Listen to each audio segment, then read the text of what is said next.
Hello everybody, welcome to the School Bus Guru channel. My name is Antonio Perez and I am your School Bus Guru. Today we will be talking about the pre-trip inspection. How to check your bus in 10 steps. What are the 10 steps that you want to think about every time you walk up to your bus? That way you don't forget, that way you have a certain order. Here are my 10 steps. I'm not telling you that this is the way that you have to do it. You get to reorganize those 10 steps if you would like, but this is how I teach. One of the purposes of this channel is for me to give you all of the information that I have mounted over the years. So let's begin with our pre-trip inspection in 10 steps. I'm going to go over the 10 steps really quick, and then after I mention these 10 steps, then I will go through them in a little bit more detail. But because I don't want this video to be super long, then obviously I'm not going to go in depth into how to inspect every single component. All right, so let's begin. Step number one, you're going to be checking the front of the bus. You're going to be walking up to the bus, check the front of the bus. Step number two, you're going to be checking certificates and documents. Step number three, you're going to be checking emergency equipment, safety equipment. Step number four, your fuel cap, battery compartment, engine compartment, DEF compartment, windshield washer fluid. Step number five, you're going to come back inside. You're going to check the driver's compartments. Step number six, you're going to do what I call exterior check one, checking the lights and checking for damage. Step number seven, exterior check two. Step number eight, exterior check three. Step number nine, brake test. That's when I do the brake test. And step number 10, passenger compartments. So let's begin with step number one. As you come up to the front of the bus, you are going to be checking from top to bottom, left to right. That's going to be one of the things that I always tell you. Check the bus in a certain order, top to bottom, left to right. Everything inside, outside, top to bottom, left to right. As you are walking up to the front of the bus, you're going to be looking at the overall condition of the front of the bus. You're going to be looking for any major damage, because if there's any major damage anywhere along the bus, you know that you are not going to be able to drive this bus. This bus is most likely going to be down. Just so you know, these first four steps, the reason I have them listed as the first four steps is because if there's something wrong, if you discover something wrong with anything in those first four steps, your bus could be down. You're not going to drive it. That's why I believe these first four steps should be done first. Back to the front of the bus, checking the overall condition, looking for damage, looking for any broken windows, windshield, body damage that wasn't there. Maybe something happened overnight. If it looks really, really severe, you know you're not going to be able to drive it. You're going to report it, and they're going to tell you this is down. We're going to give you something else. You're going to be looking at the bus number, the license plate number. You're going to take a look underneath the bus, looking for any belts, hoses, or wires that could be hanging underneath the front half of the bus. You're going to be checking to see if the bus is leaning towards one side or another, which would indicate a suspension problem. If all of that is good as you approach the bus, you're going to go on to the inside of the bus and you're going to check your certificates and documents, specifically the CHP 292 inspection approval certificate. Then you're going to be checking your DMV registration card. You're going to check your insurance card. Maybe you have an accident packet or accident packet kit as well. You would check that as well. And if you have a 3,000 mile 45-day inspection sticker, you would probably check it at that time as well. The next step, step number three, you're going to be checking your emergency equipment, which is your first aid kit, your fire extinguisher, your 3 reflective triangles. You also want to include your handheld stop sign. Step number four, you are going to be going outside. You're going to be checking your fuel cap, battery compartment, engine compartments. When you get to the engine compartment, you're going to be checking top to bottom, left to right. Again, you are looking for anything unusual. You're checking all the tubing, all of the hoses, all of the wiring. You're going to be checking fluids, oil level, power steering fluid level, coolant level, anything inside the engine compartment.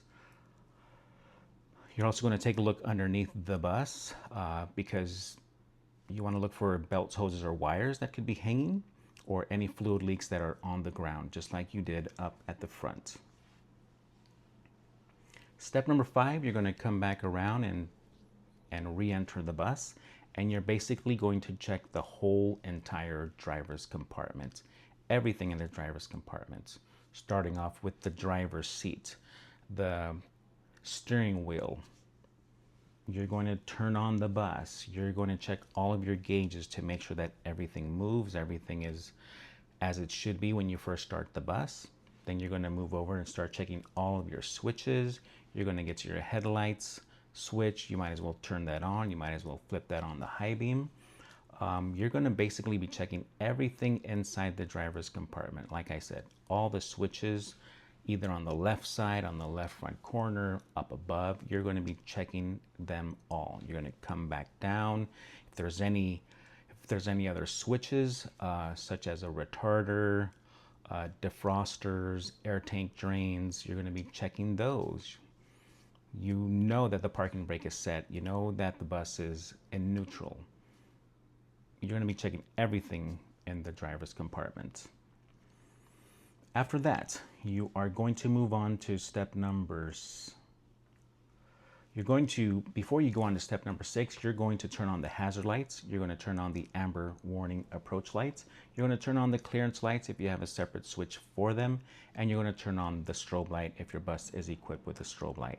So now, before you step out and do step number 6, which is exterior check 1, now you have certain lights on.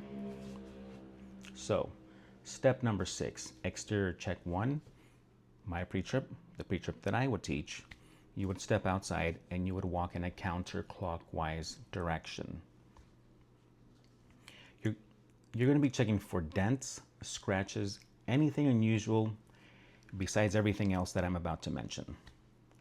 Check the step well area. That's going to be the first thing that I'm going to do because I'm going to be stepping down. I'm going to be checking the step well area, checking the handrail, checking the steps, checking the sticker that says watch your step, making sure that there's no obstructions, that there's nothing that can get caught to your clothing or a student's clothing. You're going to go around, like I said, counterclockwise. You're going to get to the mirror brackets, checking securement of the mirror brackets, checking the mirrors, making sure that everything looks good, nothing is cracked or broken. You're going to walk to the front of the bus. Again, do the same thing, top to bottom, left to right. All of your clearance lights are on. You have the amber warning lights on. Windshield looks good. Weather stripping looks good.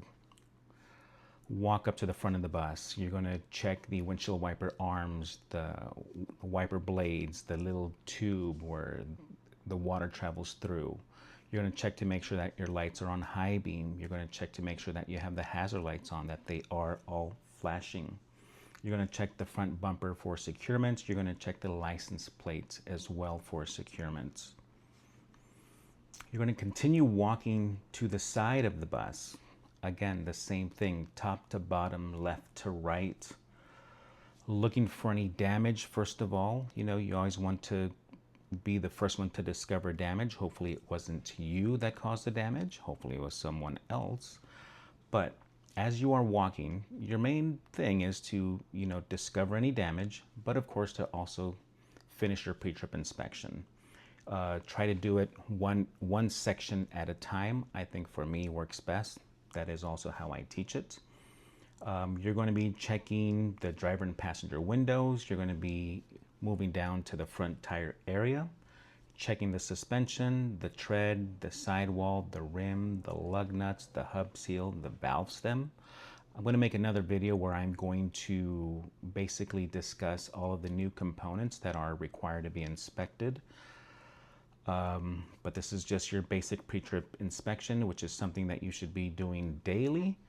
I know that if you are in California and you are going to be renewing your school bus certificate soon, then obviously you are worried about, hey, what are those new components and how do I inspect them and what do I say? As you continue to walk down the side of the bus, you're going to be checking all the clearance lights, making sure that the lenses are the appropriate color. You're going to note the district name, company name, the size that it is, that it should be in, carrier number, You're going to get to the side emergency exit door. You're going to pop that open. You're going to inspect it. You're going to continue moving towards the back of the bus, but you're still at the side. You're going to be checking the rear tire area. Same thing as the front. Suspension, tread depth, tires. Tires are the same height and not touching the sidewall, the rim, the lug nuts, the axle nuts, the valve stems. You're going to walk to the rear of the bus. You're going to be, again, top to bottom. There is no major damage. You're going to verify all the lights are activated. You have your clearance lights activated, amber warning lights activated. You have both of your hazard lights, or actually your hazard lights are on. Your tail lights are on, because anytime you turn on the headlights, it's going to activate your tail lights.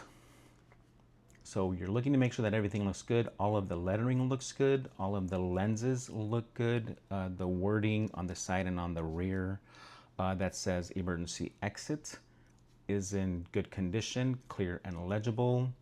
The bumper, you're going to check for securement. The tailpipe is flush with the bumper.